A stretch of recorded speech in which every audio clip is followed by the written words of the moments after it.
Mumbai 2006 train blast की film writer और इतिहासकार ने बताई सच्चाई। चर्चा में आए अब्दुल वाहिद शेख, क्या है पूरा मामला, जानिए इस वीडियो में। You are watching Delhi News.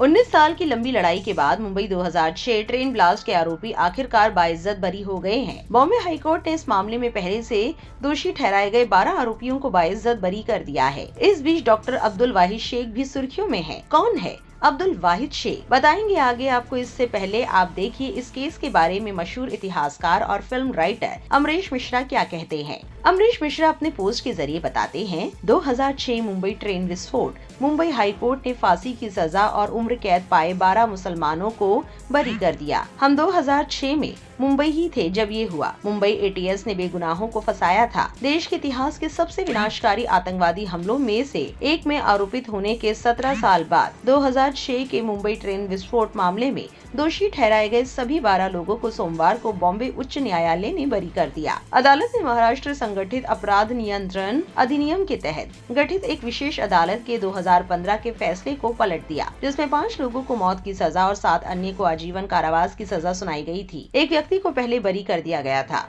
जब ये घटना घटी, हम मुंबई में रह रहे थे। 1993 बम ब्लास्ट के बाद से मुसलमानों को मुंबई पुलिस और एटीएस द्वारा टारगेट किया जा रहा था। मुसलमानों पर इतने जुल्म हुए बयान करना मुश्किल है। पुलिस कस्टडी में टॉर्चर मुंबई पुलिस की फितरत बन गई थी। 2006 ट्रेन विस्फोट में 200 से ऊपर आम लोग मारे गए और 700 से ऊपर घायल हुए। बहुत ही दुखद घटना थी। दोषियों को सख्त से सख्त सजा मिलनी चाहिए थी, पर मुंबई पुलिस ने बेगुनाहों को गिरफ्तार कर टॉर्चर के माध्यम से कन्फेशंस लिए। उनमें से 13 को मुंबई स्पेशल कोर्ट ने कॉन्विक्ट भी कर दिया। मुंबई हाई कोर्ट ने पकड़ लिया कि 13 में से 12 कन्विक्टेड लोगों के कन्फेशंस टॉर्चर करके लिए गए थे। सबके सब सबूत गवाह भरोसे के काबिल नहीं थे।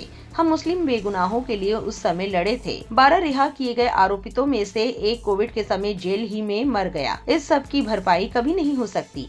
आज हम सही साबित हुए। साल 2006 के मुंबई लोकल ट्रेन बम विस्फोट मामले में एक बड़ा और ऐतिहासिक फैसला आया है। इससे पहले डॉक्टर अब्दुल वाहिद शेख को 2015 में सत्र न्यायालय ने सभी आरोपों से बरी कर दिया था। वो इस मामले में बरी होने वाले पहले आरोपी थे। उन्होंने निर्दोष लोगों को बरी करवाने के लिए न्यायिक लड़ाई जारी रखी। आखिरकार हाईकोर्ट ने अब्दुल वाहिद शेख के पक्ष में फैसला सुनाया। बॉम्बे हाईकोर्ट ने माना कि इन 12 लोगों पर गलत आरोप लगाया गया था और उनके खिलाफ पर्याप्त सबूत नहीं है। जेल से बाहर आने के बाद अब्दुल वाहिद शेख ने निर्दोष कैदी नाम से एक किताब लिखी। इस किताब में उन्होंने बताया कि कैसे उन्हें और उनके साथियों को झूठे आरोपों में फंसाया गया और जेल में पुलिस द्वारा बेरहमी से प्रताड़ित किया गया। अब्दुल बार बार यही कहते रहे कि बाकी सभी आरोपी भी पूरी तरह निर्दोष हैं। अब बॉम्बे हाईकोर्ट के फैसले ने अब्दुल की बात को सही साबित कर दिया है। अदालत ने 12 आरोपियों को पूरी तरह से बरी कर दिया है।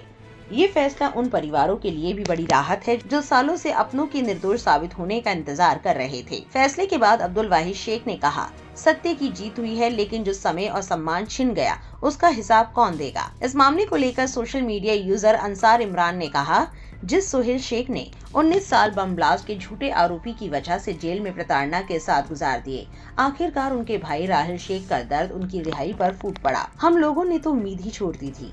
ये शब्द तो कलेजा निकाल दिए कि बच्चों को भी समझा दिया था। बाहर भी टॉर्चर होता था, लोग अच्छे से बात करते थे, मगर टर्न मारते ही बोलते थे यह आतंकवादी सोहेल शेख का भाई है। जिन बेकसूरों ने सिस्टम की वजह से अपनी जिंदगी का बड़ा हादसा आतंकवादी के ठप्पे के साथ जेल में गुजार दिया, उनके साथ न्याय के नाम पर ये केवल भद्दा मजाक है। सपा नेता अबू आसिम आजमी ने कहा, 19 साल की बर्बादी के बाद मिला इंसाफ, क्या यही न्याय है? मैं पहले दिन से कहता आ रहा हूँ कि 2006 के Mumbai local train serial blast में बेकसूर लोगों को गिरफ्तार किया गया था। आज जब कोर्ट ने उन्हें 19 साल बाद बाइज्जत बरी कर दिया है तो ये इंसाफ जरूर है, लेकिन बेहद देर से मिला हुआ इंसाफ है।